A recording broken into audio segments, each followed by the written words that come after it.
Welcome to the Deep Dive. This is where we take a whole stack of sources, articles, research, our own thinking, and, well, we boil them down. Yeah, we extract the key insights, basically, to help you get properly informed, and pretty quickly, too. And today, we are diving deep into a really fascinating book, Dr. Julie Smith's Why Has Nobody Told Me This Before? That title alone. Right. Why has nobody told me this before? It just perfectly captures that feeling, When you find some wisdom or a tool that clicks, you think, hang on, why isn't this just common knowledge? Exactly. And Dr. Julie Smith, she's a clinical psychologist, she really tapped into that during the pandemic. Started on TikTok, actually. Oh, wow. Yeah, built this huge following, like 3 million people, 500 million views, just with these accessible, bite-sized bits of mental health education. So this book is the deeper dive. Exactly. It's her comprehensive look at those ideas. And Yeah. she's very clear, it's not therapy replacement. Right. Important distinction. But it's more like a toolbox, packed with life skills. Mm-hmm. Skills to help you navigate the tough times and actually flourish. Mm-hmm. The whole idea is empowering you to influence your own mental health day to day. Getting away from feeling like you're just sort of tossed around by your emotions. Precisely. And it focuses first on building resilience, learning to tolerate difficult feelings safely before you maybe start digging into past stuff. Oh, okay. That framework really sets our mission for today, then. Yeah. To pull out the most practical, the most actionable things from this guide. Not just list the tools, but explore why they actually matter for your life. Makes sense. And the core theme running all through it is that you genuinely have more power, more influence over your emotions than you probably think. That's empowering in itself. It is, and it frames mental health like physical health, something you can actively work on, invest in. Build it up before you need it. Right, create that cash in the health bank, as she puts it. I like that. Okay, so where do we start? Maybe with something we all know. Low days. Yeah, the universal experience. You wake up, things just feel off, heavy. We've all been there. Absolutely. And Dr. Smith makes it really clear. Mood changes are normal. It's not your brain malfunctioning. Often, it's actually a signal, maybe about unmet needs. It's influenced by, internal stuff, external stuff. Complex. Very. And here's a key point. It's a feeling you experience. It doesn't define who you are. That's a powerful reframe. She also talks about this two-way road, right, between thoughts and feelings. Yes, how they constantly feed each other, which is why, just telling yourself to think positive. Doesn't always cut it when you're feeling really low. Exactly. It's tough to just switch tracks like that. That's why she really pushes for building awareness. Awareness of the whole picture. Yeah, your thoughts, sure, but also body sensations, what you do. She offers this tool, the cross-sectional formulation. Sounds technical. A little, but the idea is simple. It's like mapping out a low moment afterwards. Asking yourself, okay, what thoughts were going through my head? What did I feel physically? What did I actually do? So you see the connections. Precisely. You spot the patterns, what contributes to feeling low, looking back, and eventually... You get better at noticing it as it's happening. That's the goal. That's metacognition, observing your thoughts instead of getting swept away. And related to that, she talks about mood pitfalls.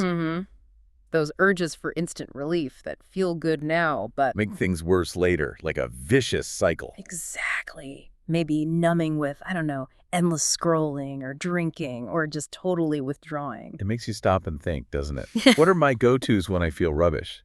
And what's the real cost? It's a vital question, because those urges are often fueled by really common thought biases. Okay, what kind of biases are we talking about? Things we all do, like mind reading, assuming someone's thinking badly of you. Oh, yeah. Or overgeneralization. One setback ruins everything. The mental filter, only seeing the negatives. The musts and shoulds. Perfectionism. All or nothing thinking.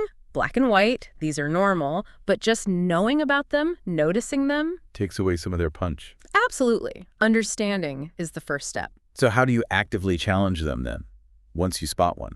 Well, she suggests using distance language. So instead of, I am a failure. You'd say, I'm having thoughts about being a failure. Exactly. It creates that little bit of space. You observe the thought. You don't fuse with it. Journaling helps with that too, right?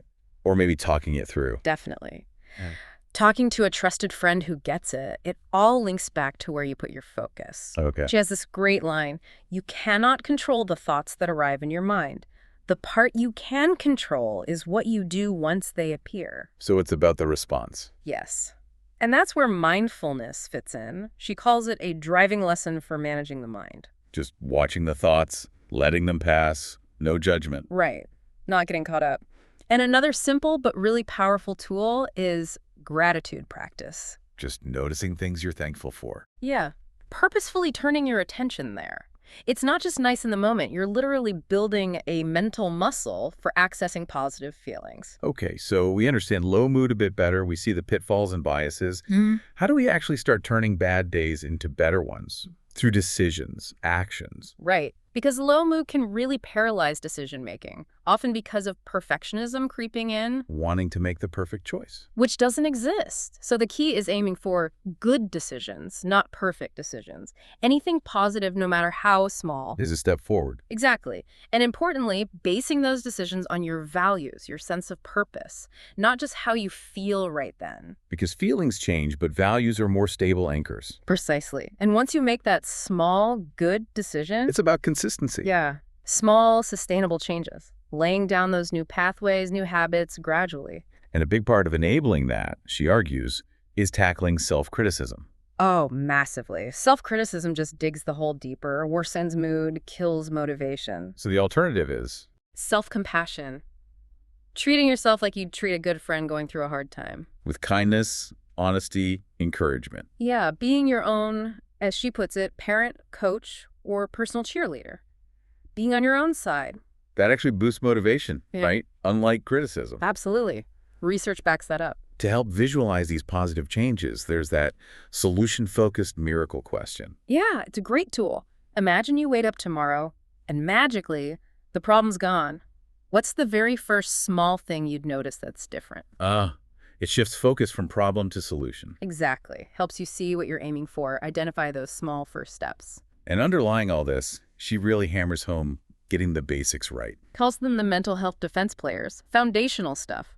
Often underestimated. Okay, like what? Well, first, exercise. Its effects are described as potent antidepressants. Wow. Boosts dopamine, increases pleasure capacity, but crucially, find movement you enjoy. So it's not about punishment? No. Dancing, walking in nature. Focus on how it feels, not just results. Makes sense. What else? Sleep. Its impact is just profound. Mental, physical health, everything. We all know we need it, but actually getting good sleep can be tricky. She offers practical tips. Exercise earlier, get morning light, dim screens way before bed, tackle worries during the day, maybe with a worry list so they don't ambush you at 2 a.m. Good idea. Avoid caffeine, sugar late on. Focus on relaxing, not forcing sleep. Okay. Basics, exercise, sleep. Routine. She talks about the small drops effect, like adding cordial to water. Small, consistent routine changes add up. Finding a balance that works for you, predictability, and maybe adventure. Exactly, your own rhythm. And finally, a huge one, human connection. So important. One of the most powerful tools, she says. It fights that urge to pull away when you feel low. Which is often exactly what you feel like doing. Right. But connection benefits both people. And the key thing is, the feeling doesn't come first. The action must come first. You have to reach out even if you don't feel like it. Precisely. The improved mood often follows the action. So these basics, exercise, sleep, routine, connection, they're not just extras. They're the foundation. Absolutely. The defense players supporting everything else you do for your mental health. Okay, let's shift gears slightly and talk about motivation, which can feel so hard to grasp sometimes. Yeah, and she clarifies it's not really a skill you learn, it's more of a feeling. Influenced by your physical state, like we just discussed. Exactly. And it's important to distinguish procrastination, just avoiding tricky tasks, from true anhedonia. Which is? That loss of pleasure in things you used to enjoy, often linked with depression. Okay. And for anhedonia, the advice is tough, isn't it? It is. It's basically you have to do the thing, even with zero desire to re-engage with pleasure. You have to kind of grind through it initially. Yeah. Because the pleasure, the motivation, it often follows the action in those cases. It doesn't come first. So how do we nurture motivation more generally then? Well, back to the basics. Move your body. Even small amounts boost willpower. Right. Also, staying connected with the goal. Give yourself small internal rewards for making progress. Little acknowledgments. Builds that sense of agency, like my efforts matter. Yes, exactly, which fuels more effort. Also, resisting temptation, managing stress helps here. Exercise is great for boosting willpower reserves. Interesting link. And again, self-compassion after setbacks, crucial for getting back up, much more effective than beating yourself up. So much better for motivation. This leads into the opposite action skill. Yeah, a really powerful CBT technique. Consciously choosing to act in line with your values, even when your emotions scream otherwise. Like smiling when sad, or speaking up when anxious tells you to hide. Exactly. It's a pre-planned choice based on who you want to be, overriding the immediate feeling. And for building totally new habits. Make it easy. Set clear plans, use those internal rewards, and crucially, connect it to your identity. This is who I am now. Right. If you see yourself as someone who exercises, you just do it. It's part of you, not just something you try to do. That makes it stick. Yeah. What about keeping going long term? Avoiding burnout? Rest and replenishment are vital. And not all breaks are equal. Meaning? Stepping outside for 5 minutes is probably way better than scrolling social media for 5 minutes. Be intentional about rest. Okay. Acknowledge milestones, those small dopamine hits help. And gratitude practice, again, great for internal rewards, strengthening that mental muscle. And underpinning all this goal setting and habit building is clarifying your values. Yes, your core ideas about how you want to live. They provide direction when motivation dips. Like your compass. Exactly. She offers tools like future self-memory and journaling to connect today's actions with the person you aspire to be, asking, what kind of person do I want to be today? That's powerful. And all of this really hinges on metacognition, thinking about your thinking. Seeing your own patterns. Yes. She calls it the epicenter of any big life change. Journaling is great for building that self-awareness, that accountability. Okay, let's tackle emotional pain, that feeling of just wanting it to stop, wanting it to go away. Yeah, that immediate urge to just hit an off switch for difficult feelings. Which doesn't exist. Right. And she clarifies, emotions aren't your enemy, but they aren't necessarily your friend either. They're just information, your brain trying to make sense of things. So what shouldn't we do with them? Don't try to just push them away. It's like trying to hold back a wave, you'll get swamped. Okay. And don't automatically believe they are facts. Feelings are real, valid signals, but they're often interpretations, guesses, not absolute truth. So what should we do? First, try to welcome them. Allow them space to, rise, peak, and fall naturally, like a wave. Don't fight them. Second, see emotions for what they are. Temporary experiences carrying information about your needs. Third, pick a name. Get specific, beyond just bad or sad. Exactly. Use words like vulnerable, ashamed, bitter, disappointed. Expanding your emotional vocabulary actually helps regulate the feeling. The feeling wheel tool can help here. Okay. And fourth? Practice self-soothing. Use your senses consciously to send safety signals to your brain. Like a warm bath, music? Or a dedicated self-soothing box with calming items. Anything that helps turn down that internal threat alarm. And she emphasizes the power of your words here too, right? How you talk about your feelings. Hugely. The language you use shapes the experience, and even journaling positive things strengthens those neural pathways, making positive feelings easier to access later. That's fascinating. The book then moves into grief. Yeah, clarifying it's not just about death, it's about any significant ending or loss. Like pandemic losses, job losses, relationship endings. Exactly. And grief is normal, it's painful, and trying to block it causes problems down the line, like depression. She mentions the stages: denial, Right. anger. Yes, the classic stages. But also the tasks of mourning, accepting the reality, processing the pain, adjusting, finding ways to stay connected. And it's about balance. Feeling the pain, but also taking breaks. Crucial balance. Allowing yourself rest, distraction, even joy. It's okay to feel everything, even amidst grief. Expression and safe connection are key. Okay. Let's talk fear and anxiety. The brain's smoke alarm. Right. Trying to keep you safe, but sometimes going off when there's no fire. Her Leaning Tower of Pisa story is a great example. Where her brain screamed, danger, even though she was logically safe. Exactly. That system overriding logic. And the problem is, our response is avoidance or safety behaviors. Like leaving situations, always needing reassurance. They bring short-term relief, sure, but long-term, they make anxiety worse. Why? Because your brain never learns you can cope, that the situation is actually safe. Avoidance reinforces the fear. So what helps right now when anxiety hits hard? 2 immediate tools. Slow, deep breathing, especially focusing on a longer out-breath. Think square breathing. Calms the nervous system. Yes. And movement. Burning off that adrenaline surge. Even just shaking it out. Good practical tips. And anxious thoughts themselves. Remember, they are guesses, stories, ideas, not facts. Their power comes from how much you buy into them. So getting distance is key again.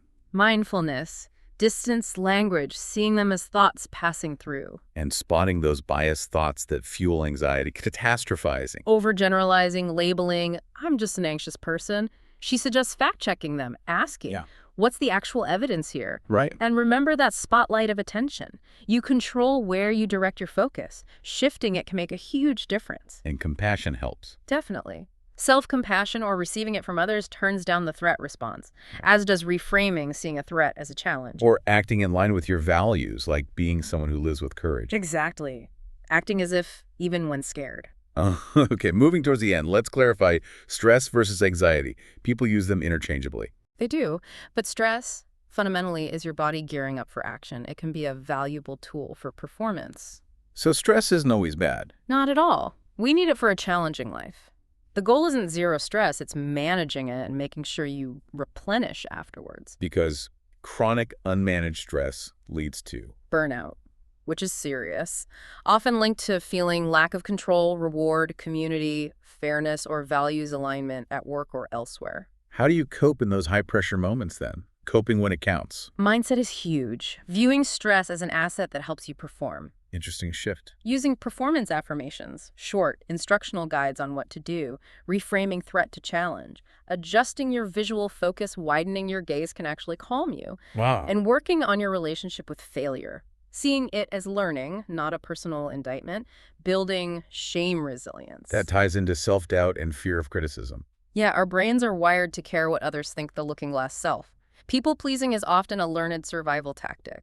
And we think people notice us way more than they do the spotlight effect. Totally. Nurturing self-worth means focusing on specific behaviors, accepting imperfection. And the key to building confidence. It's about willingness to be vulnerable, stepping into that stretch zone, just outside your comfort zone.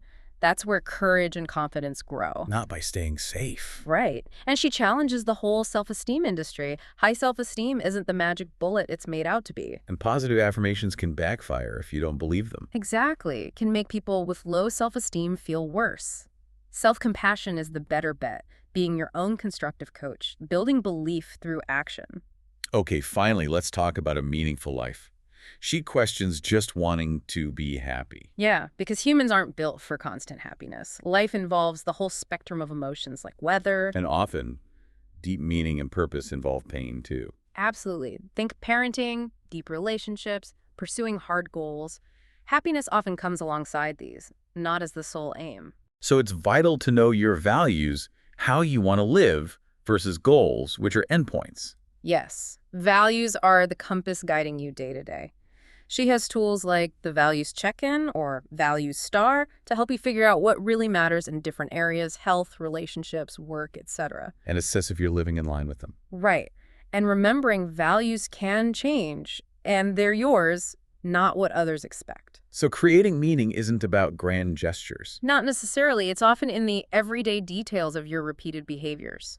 Linking actions to your identity. What kind of person do I want to be today? That makes change sustainable. And core to meaning, she stresses, are relationships. Research consistently shows they matter more than money, fame, for health and happiness. But relationships aren't easy. She busts some myths. Yeah, like love shouldn't be hard or the happily ever after fairy tale. Real relationships take work, navigating challenges. So how do you improve them? Starts with self-awareness, understanding your own needs, patterns. Attachment styles come into this. Briefly, yes. Anxious, avoidant, secure, patterns from childhood.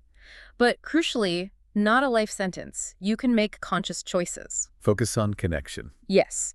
Emotional responsiveness, tuning into bids for connection, respectful complaining, making repairs after arguments, gratitude for the other person, small, consistent efforts. Okay. And finally, the big question. When should you seek professional help? Her answer is clear. Anytime you're concerned. Don't compare your struggles. If you're worried, that's reason enough. A professional can help explore options. Exactly. She acknowledges barriers exist, but encourages seeking help if possible. If not, lean on education like this book and trusted connections. Oh, wow. We've covered a lot of ground, a really deep dive into Dr. Smith's mental health toolbox. It's packed with stuff. But they're not just concepts, are they? They're actual life skills. Things you can start using. And the path isn't about perfection. It's about persistence, self-awareness, and compassionate action. for yourself, for others. So the big takeaway, you're not just stuck with your feelings. You have agency. You have tools. And the challenge now for you listening is maybe pick just one small thing, one tiny shift from all this. And try it out consistently. Yeah, see what happens. Observe the ripple effect. Because understanding your mind influencing your emotions, it's an ongoing journey. So the question is, what small intentional action will you take today? How will you invest in your future self, turning "I wish I knew this" into "I'm building this now"?